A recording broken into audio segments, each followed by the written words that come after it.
in any sort of format to deliver their genius, because you all have your genius. The challenge is, how do we engage people, especially in this new normal, right? This virtual teaching environment. And so we're going to go through a little bit of that. As Nancy mentioned, I believe that we all learn better when we participate. And as you're going to be asking your students to be active in chat sessions, I would love for you to role model that by being active when I prompt you, and if you have any questions. So with that, let's take it away. The first thing I wanted to talk about is that it's hard enough for our students to stay focused in a regular classroom.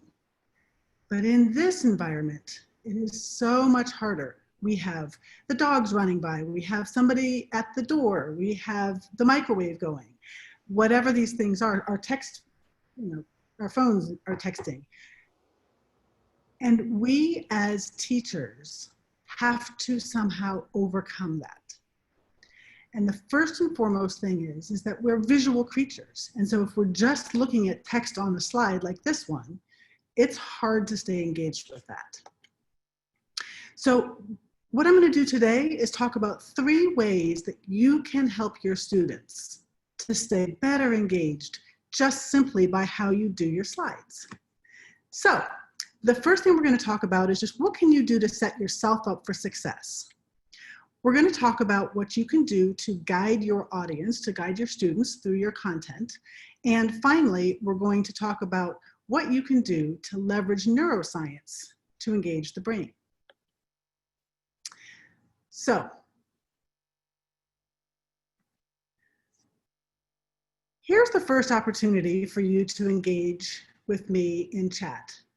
When you think about this poor guy, how successful do you think that he is going to be at selling any paintings? And I know the answer to this is not very. So the question I want to ask you to chat to me is, what do you think he could do to sell more paintings?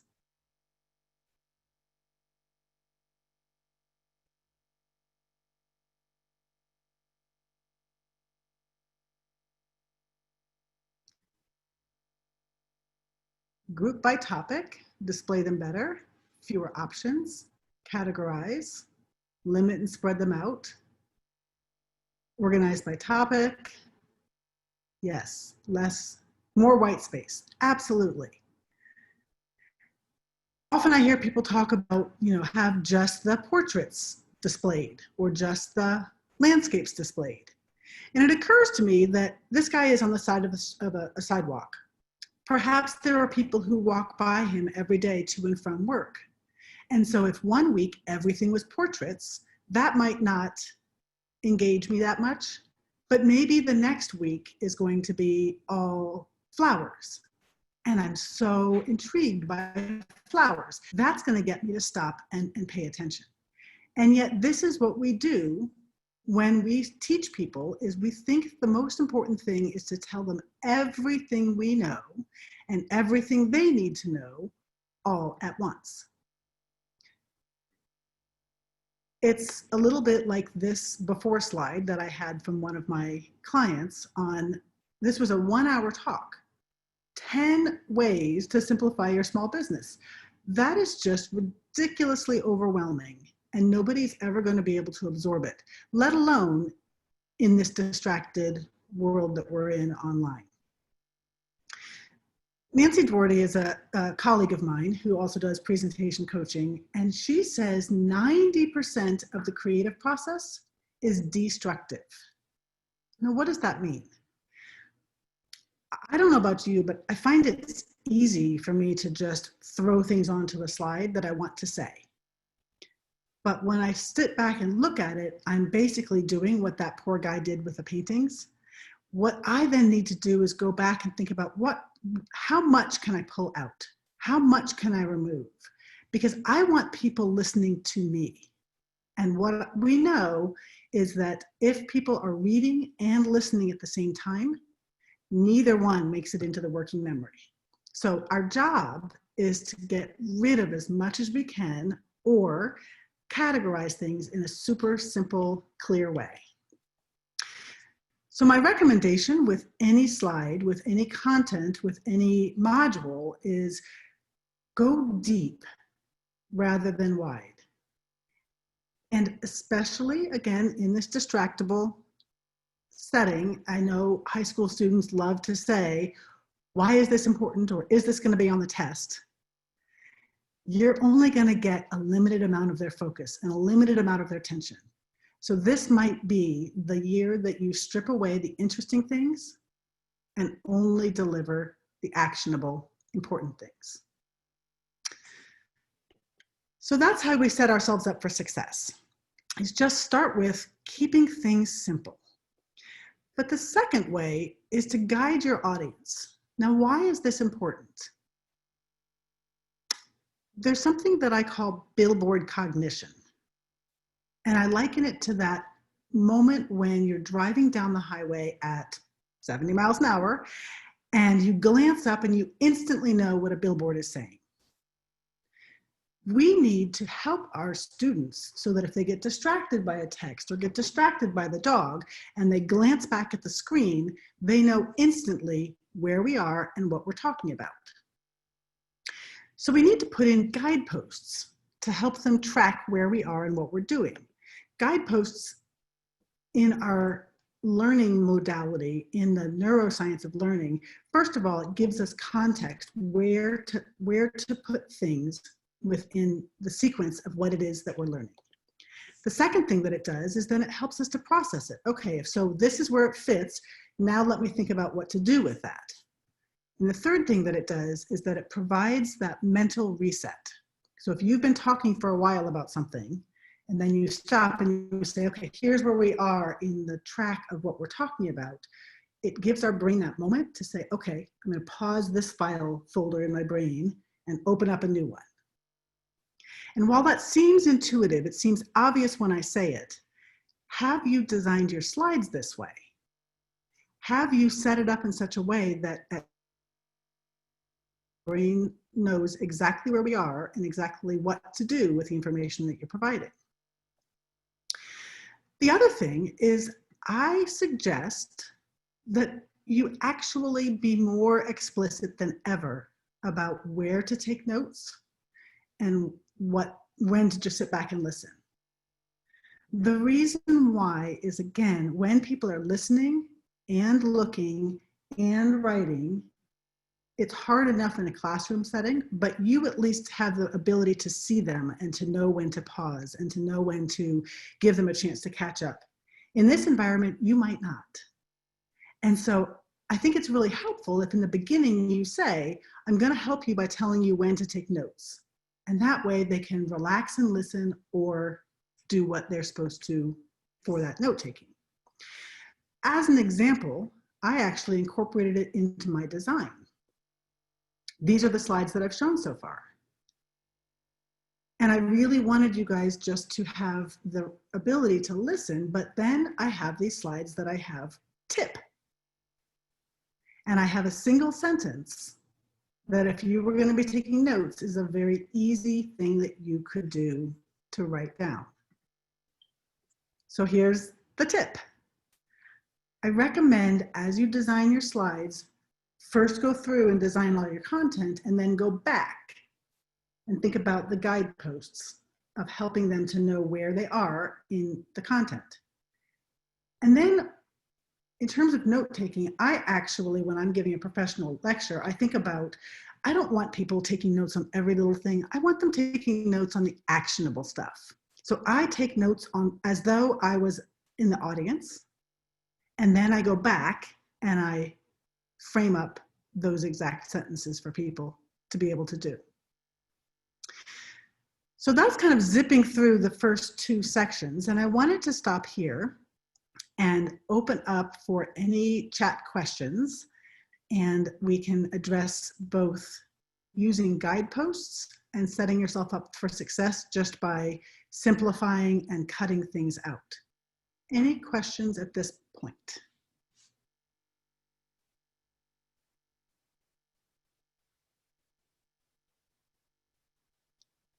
I love the tip slide idea. Great. Thank you, Peg.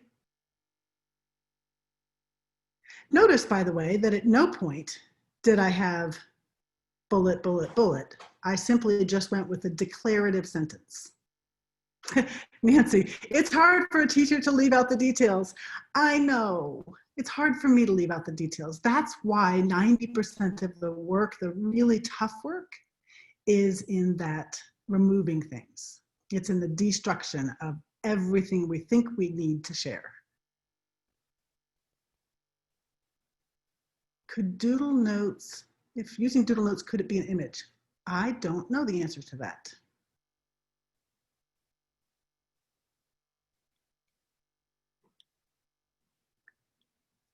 I'm not getting the idea of the guidepost sign. Okay, so yes, I would love to show you an example because this is a guidepost.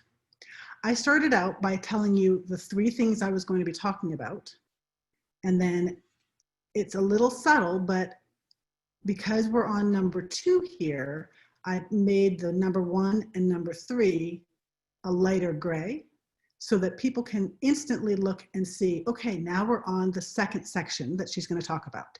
Those are guideposts. Those are helping people know where we are in the content.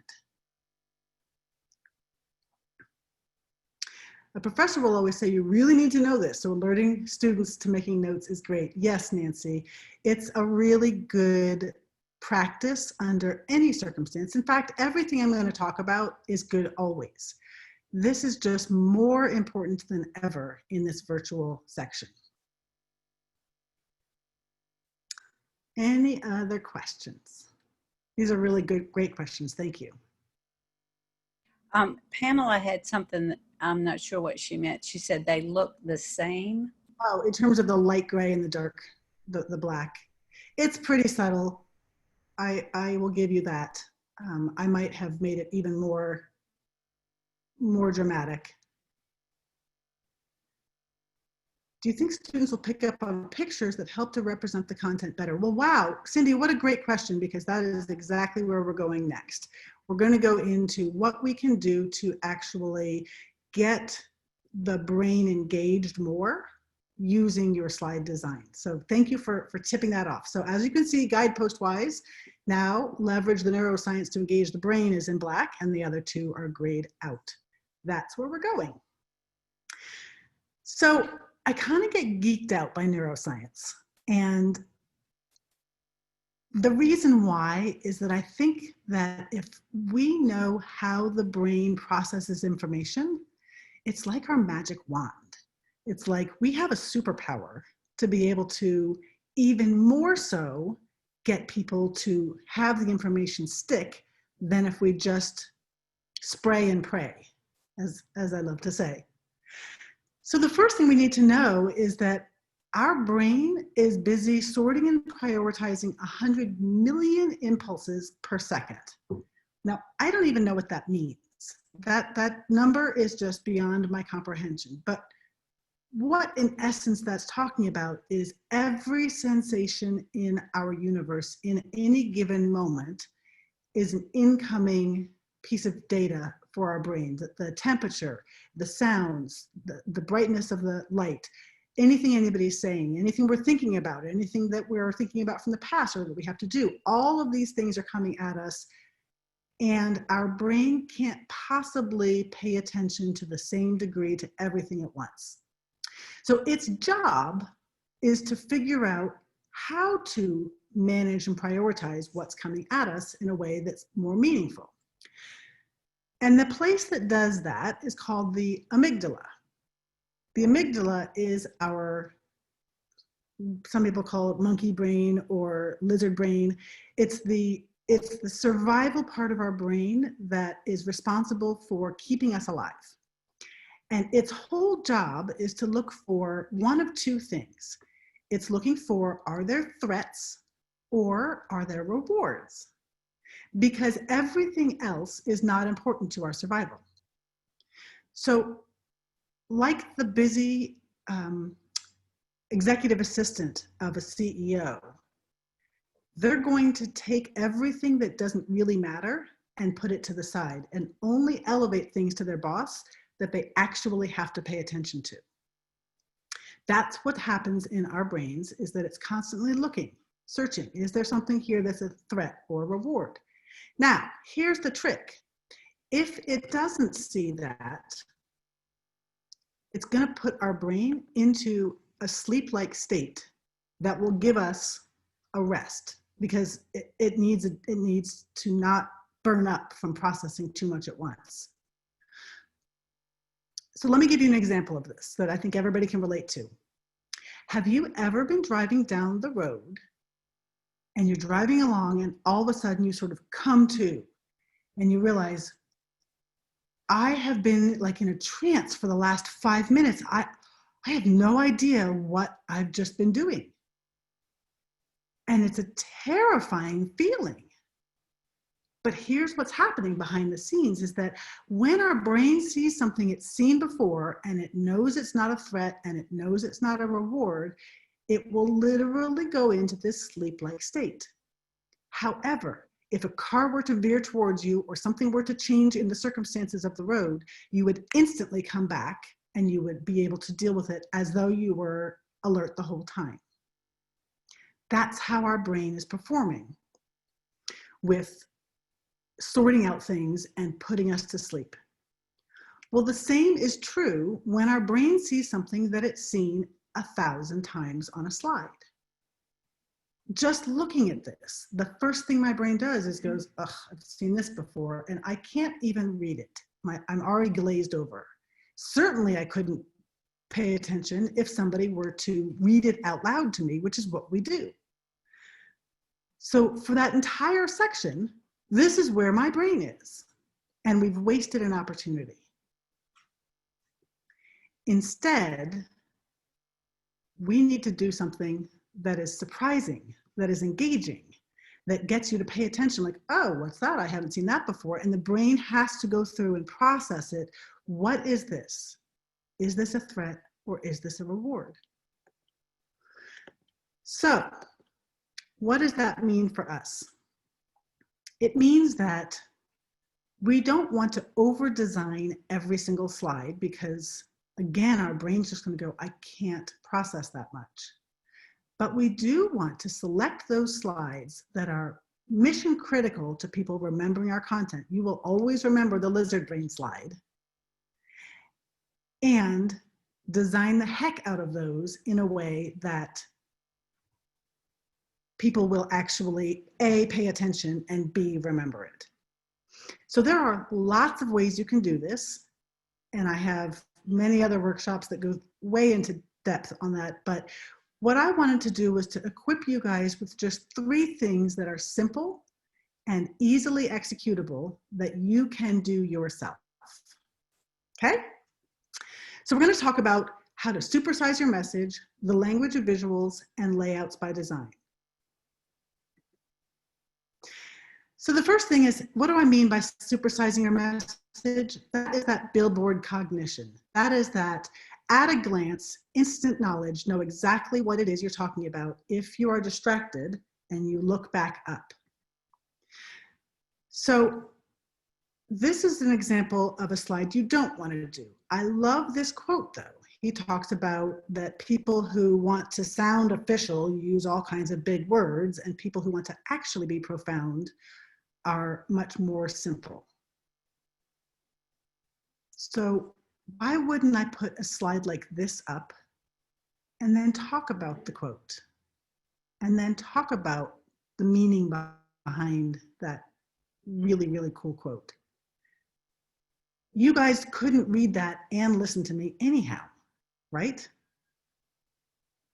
But if you look at this slide and then I tell you about the quote, you have a shot.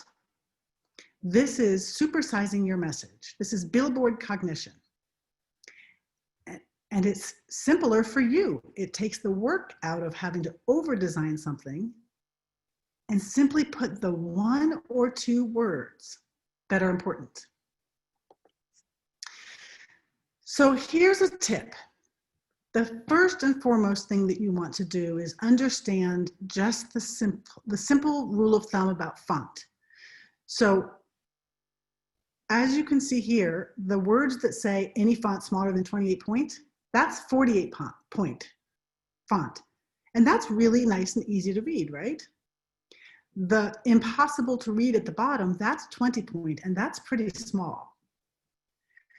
So what I do is I go through a slide deck, and the first thing I do is I put all of it in 28 point, and I can instantly see, oh my gosh, the entire slide is filled with text. And that's where I start to pull things out and to get down to what is that simple declarative sentence or those simple 1 or 2 key words. And then how big can I make that in comparison to stuff that's not important? Elizabeth, I see your question. Where are you getting your photos from?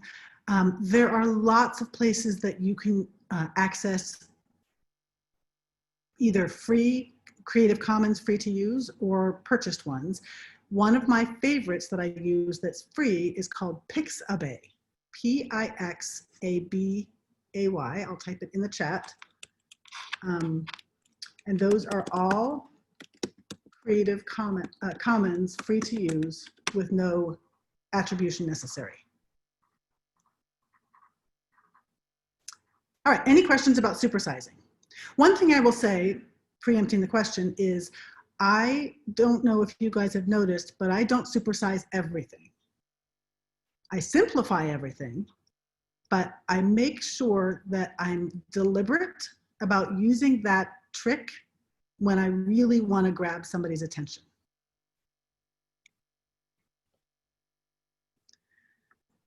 Oh, I love that comment, Marty. A very simple slide also requires the student to listen to get the details. They can't just copy every word on a slide or take a picture with their phone, right? All right. The second way that you can really engage people visually is with images and other visual tools we'll talk about. Now, I'm sure as teachers, most of you know that there are people who are visual learners, and aesthetic learners, right? However, everybody stores things in their brains visually. Let me say that again. We store things in our brains visually. So I'm not going to ask you to respond, but first I want you to think about, when I say the next word, what is it that you see? And the word is car.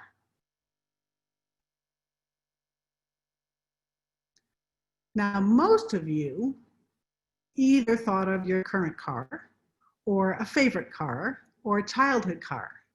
There was something specific, a blue Dodge Dart or a red Ford pickup. My guess is, and I would be willing to make a pretty hefty bet on this, not a single one of you thought of the letters C-A-R, right? And yet, we don't give people the specific visual that we want them to remember. We leave it up to chance by just typing text. So if there is a super important image that you want to communicate, especially being in the health sciences, you need to give them the visual to attach that piece of memory to, the visual you want them to remember. And from then on, whenever you refer to that, they will always go back to the image you planted there in their brains. Now, that doesn't mean that we can't create our own images. Think about when we read a novel. We get an image of the characters in the book. But if you talk to the person next to you reading the same book, they're going to describe a slightly different person. And then when we see the movie, we're like, oh, that's not what they look like. Right? So we do form these mental images, but when we leave it up to chance as a teacher, we don't know what image they're storing in their brains. So I'm going to show you a series of before and after slides. They're all by real clients. I work with a lot of dental clients, and all of them are with permission. So I never show anybody's slides that I have developed without permission.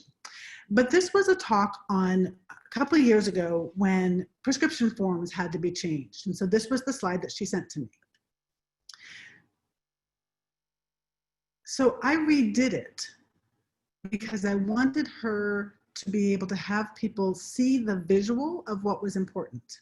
So we started over on the left-hand side with what the old prescription form looked like. I then included the 3 new features that had to be put onto the new one, and then an image of the new form over on the right. This gave people the aha, rather than expecting them to visualize something just by text. So a question earlier was, does images help people to process things better? And my question to you is, does this help you process it better?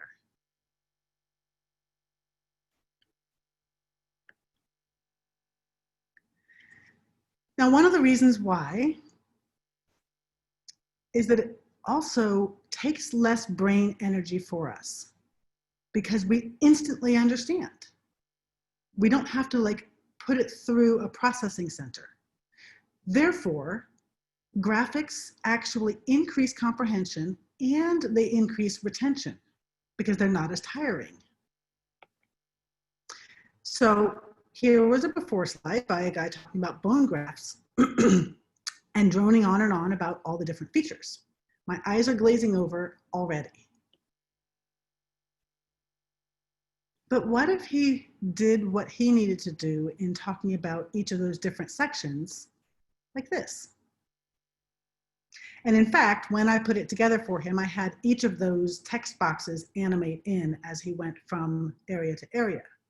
But always consistent on the right-hand side was this graphic of having the bone graft materials. So we can attach what we're learning mentally to this image as we're hearing it. Now, the other reason why visuals are so much more impactful is that because images affect emotion. Now, I'm going to show you an example and then we're going to talk about why. So this was a before slide of a guy who was giving a talk about the change in the dental world, given that there's all these big group practices. How does an individual practice compete? And so this is what I put together for him. It's that aha moment of, oh, we can't do things the old way and compete against people using things the new way. And it allowed him to go now and talk about things as people had that emotional oof moment. Now, I hope that most of you have seen the Simon Sinek video on Start With Why. But let me just type out here.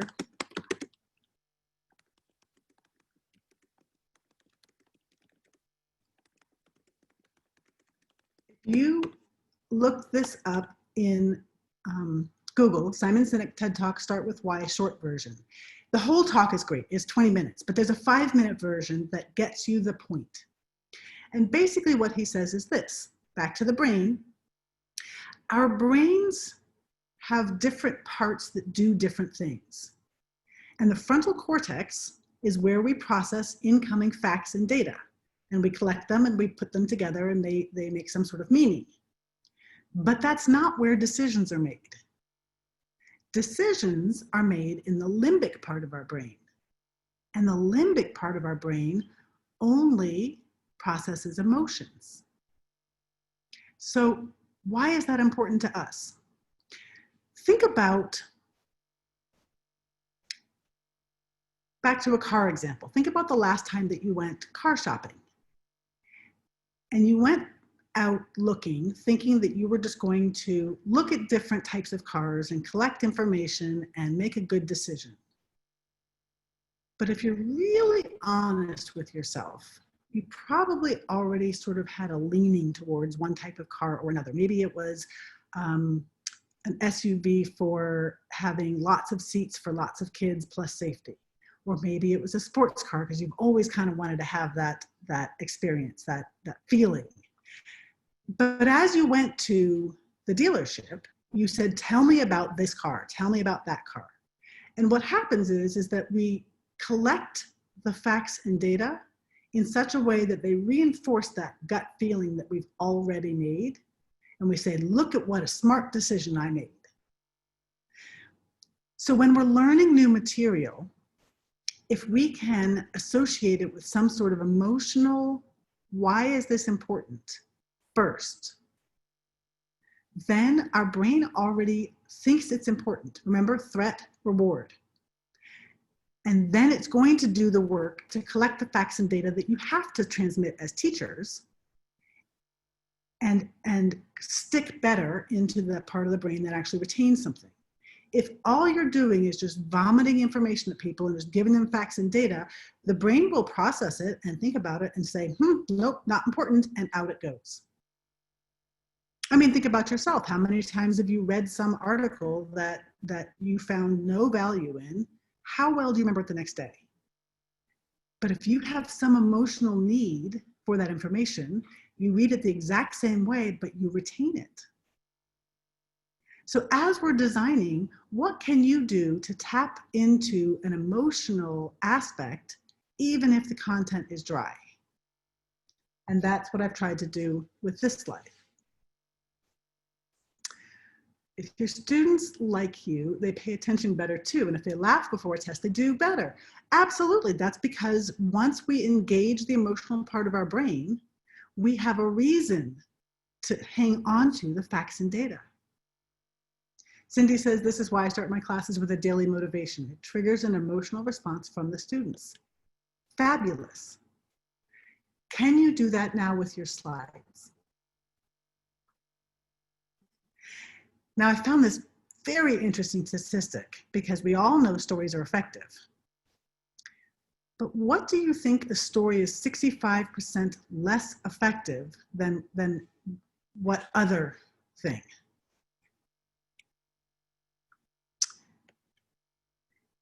It's a message with a story and visuals. So when you think about people who have told you stories, it's similar to watching a movie where we're a passive observer of that moment. And we're allowing somebody to take us on a journey. And it could be emotional, it could be funny, it could be horrifying, but it's sort of like a piece of cotton candy. You know, it's super enjoyable going down and then it's gone. Well, except for my hips. But if you couple it with a visual, now remember, our brains store things visually.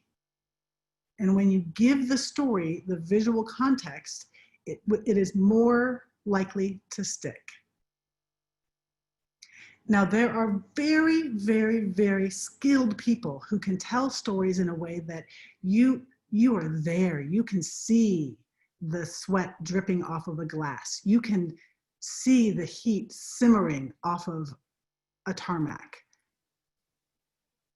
But I'm not that good, and many other people are not that good. And it's hard when you have to teach every single day to come up with that level of detail for every single story you tell. But you can use a visual, and you can have the same effect. So the takeaway is, use an image that drives emotion or drives comprehension, or use an icon that simplifies the comprehension. And this will help you to reduce the text so you can do the supersized message, and it helps drive recall. When your students are taking a test and they're thinking about, now what was that one thing that the teacher covered? They're going to search their memory, and if there's a visual that they can pull, they will also be able to better pull the content. It's an amazing superpower that you hold in your hands. Now, there's a really cool set of studies that are done on color. And it turns out that color actually has both a scientific and an emotional impact. And here is the set of studies that I found that go into all of this, which is absolutely not useful to you. Instead, what I wanted to do was summarize the end result of each one of those. And so here it is. Pink has been found to have a calming and relaxing effect on us physiologically. And you hear about some of these prisons that now use pink jumpsuits. That's not to shame them. It's actually because there's a physiological calming effect. Red, it turns out, increases the respiration and heart rate. So we think about red as like danger, right? Or attention grabbing. But that's because it actually does increase our heart rate. Versus blue, which actually calms down the heart rate and decreases respiration. So think about when you're using colors, what is it you want to have people's bodies react in a way that's in harmony with your content? Orange is actually restorative to both the circulation and nervous system. There's a reason I picked orange for the tip slides, because I wanted for those moments for you to have this, okay, reset. Violet indicates wisdom and authority. Green is associated with speech and vocal cords. So how cool is it? Oh, I'm sorry, last one, yellow. When people have breathing problems, it turns out that if they are in more of a yellow surrounding, it actually helps them with their breathing problems. So how cool is it to know that our color choices actually affect the body? Now, I wasn't really sure that I bought into all this until I read one of the articles. And they did a study with younger children, and they put a collection of children into a room that was, I think it was all white. And they set aside shelves with different toys and said, have fun, go play. And behind the mirror one-way glass, researchers recorded what the students were doing, their level of activity, their engagement. And then they moved them to a second room that was identical in every way, identical toys, everything, except for the color of the room was different. And they recorded changes in their behavior. Now they took the same age children who were blind, and they put those students into the all white room, gave them the same instructions, same everything, recorded their activity, moved those blind children into the room that was a different color, and they saw the same changes in behavior as the fully sighted children. I mean, it gives me chills to think about it even now because it's crazy. But what it basically is that color has wavelengths that affect us physiologically.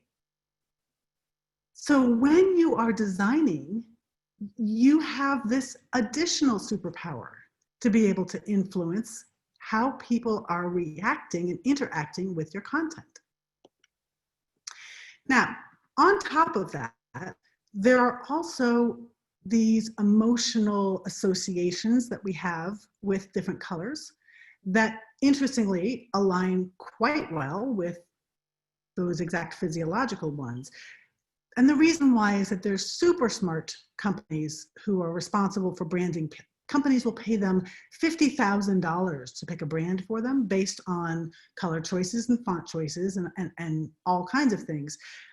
But look at these companies and how they have aligned with this emotional response. Now, these are very US-centric associations. If you were to be speaking in another country, somebody did a study on universally by sort of continent, what is the favorite color or the safe color of each continent, and you can see here there's a wide disparity. I'm not sure that I buy all of these as the favorites, but the research nonetheless showed it did differ from place to place. So I imagine that physiologically, it probably is the same. But in terms of that emotional impact, it is going to be different from place to place. Now, the other aspect of visuals that can make a big difference is in font choices. So here, for example, is a number of different ways that companies have used font to convey meaning. Bank of America uses a font called Franklin Gothic, and it's kind of associated with being very objective, which you want from a bank. Payless Shoe Source uses Cooper. Unfortunately, Payless Shoe Source has gone out of business. I loved that place, very sad. But their choice was to come across as being very friendly. Whereas Time Magazine, they used Times New Roman, which is very traditional and very conservative. I want to give you guys a chance to see how this works on your own. So type in the chat, when you see these two words, what kind of association do you have with it? What does it make you think of, or what does it make you feel like future plans might be about?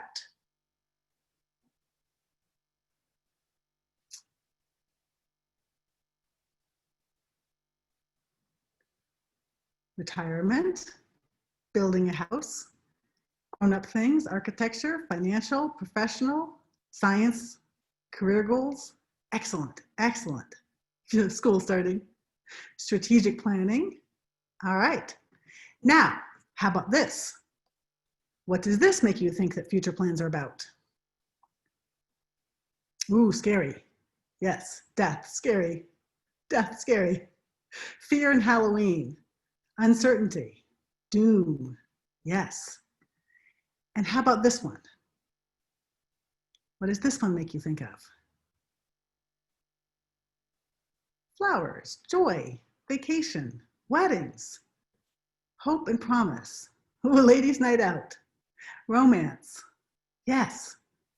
So look at that difference. I did not change anything but the font. And yet you all had very strong feelings about what this might mean. How crazy is that? All right, so here's the first thing I want to say. There's a font that when you open up PowerPoint is always the default, and that is Calibri. Calibri, the brain has already seen 17 gajillion times because everybody uses it. And so now, understanding the power of font choice, I want you to raise your right hand and promise I will never use Calibri again because it will put my students' brains to sleep. I don't care what other font you use, just anything besides Calibri. If you choose something that is different than that, I prefer for just standard content to do something simple, to use Arial or to use Times New Roman, even if it's more conservative.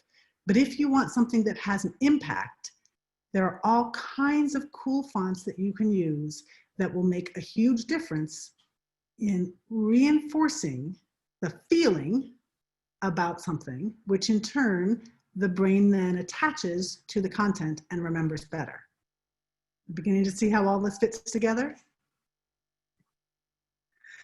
So, tip number 2 in this visual section, use color, font, and images to influence emotion. Times New Roman feels stodgy. Well, Cynthia, I 1000% agree. And there are times when we have something that we want to portray as super trustworthy and super conservative. And we want people to have that kind of like old-fashioned association with it, that it's steady. So I only use it in those kinds of situations, but I make that choice on purpose.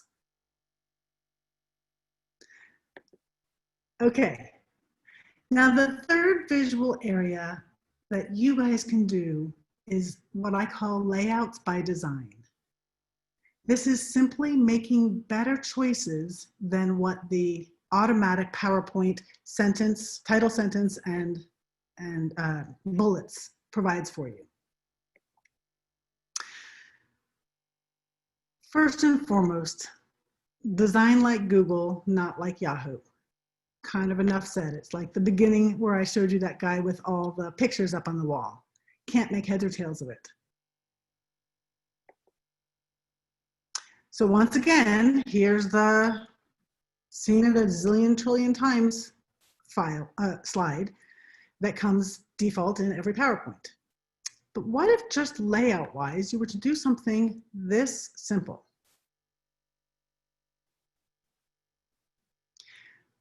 Literally all I did was I put 4 boxes over top of this image.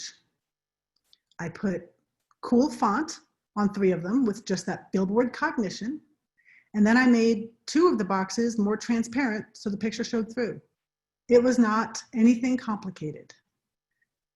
But if I'm going to go through all the goals of a particular topic, why wouldn't I do something memorable and intriguing and simple and give the breathing room for people to be able to listen? Now here's another example, pretty classic. This is a company who they wanted to sell people their HR services, and their big selling point was that then people could do all this other stuff since they weren't doing HR. But it's like, I can't read it and I can't listen to you, it's too much. So here's what I did. I said, let's make time be the most important thing. So I have time really big in words, and I have a clock, because that's what they're selling. All the other stuff is just stuff. They're really selling time. And then each of those things in this set of bullets, I put into these round circles around the clock in a way that we associate with time. And again, when I did it for the client, I had it so that each one animated so that people would pay attention at the pace that they wanted them to pay attention. So layout-wise, I tried to appeal to both sides of the brain. I tried to appeal to the text, time, conservative, visuals, time, savings. So the takeaway. Margie, there's a question. Do you start with PowerPoint or with another slide creation program? I do everything in PowerPoint. PowerPoint has some amazing tools which can make you look like a graphic designer. And even if you don't use all those advanced tools, quite simply, I just find that the working space is so easy to move things around in that I can try things and move things and not feel as though I'm climbing a mountain to design something.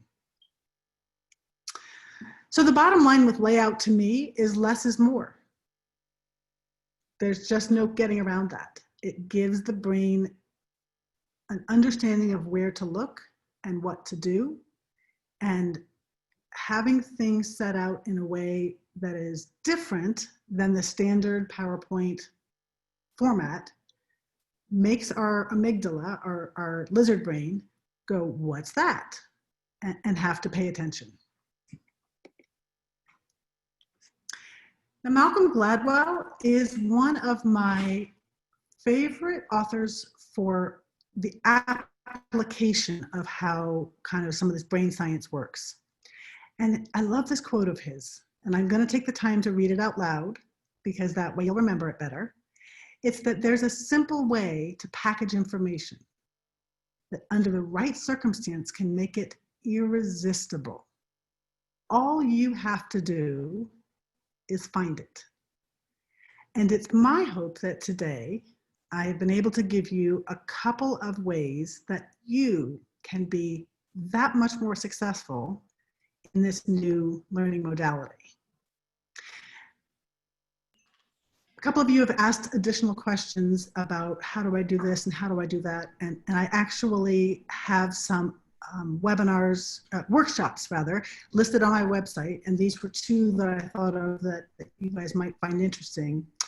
The second one is really a deep, deep dive into some of this presentation design concepts, and I've done it once and it was fabulous, but I've had some recommendations to redo it. So if you look at my website this very second, you'll see it laid out the way that it was the first time. But I commit to, by the end of this weekend, I will have the new format up where there's 3 separate workshops so that you can see if any of those are of interest to you. So I just want to conclude by giving you again the high level of what we've talked about. We talked about setting yourself up for success in getting rid of all the noise and simplifying things, grouping things into a way that your students know how to consume it, and reducing everything else. We talked about guiding your audience using guideposts and prompts for note-taking. And finally, we talked about leveraging the neuroscience using Billboard Cognition, visual layout, language, and layout to help people comprehend, remember, and enjoy your content. Nancy, thank you so much for inviting me. I'm so I had a question. Well, you were wonderful, and I knew that you would be a big hit. And there's lots of thank yous and great information, comments there in the chat. And there was a second website that you shared on the I did the first webinar that I saw you on to get images. Was it Pixels or what? Yes, Pexels. So I'll take that one up there. Yeah, we'll put that there. That would be great.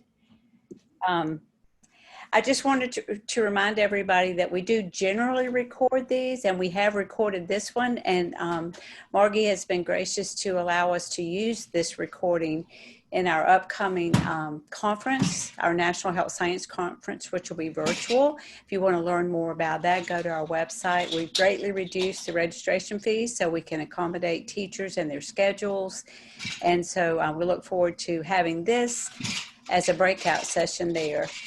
Remember, if you're interested in a certificate, I need to know that within 2 weeks. So by September 2nd, you just email me if a certificate would be useful for you, and I can provide that for you electronically. It's been great to have you, Margy. Is there any parting comments you have for these teachers? I know you want to wish them well as they begin their school year. I honor how much of a mountain this is for you guys, and you're my heroes today in helping figure out how to do this, and I know you can. I know you can do it. Okay, thanks everyone. I'm putting my email here in the chat, and it's also on our website at healthscienceconsortium.org. You should also have it in a confirmation email that I sent out to you today. Hope you have a great day, everybody, and we look forward to seeing you on future webinars every Wednesday, 2 to 3 times a month. We are committed to have these for you. Thanks, everyone.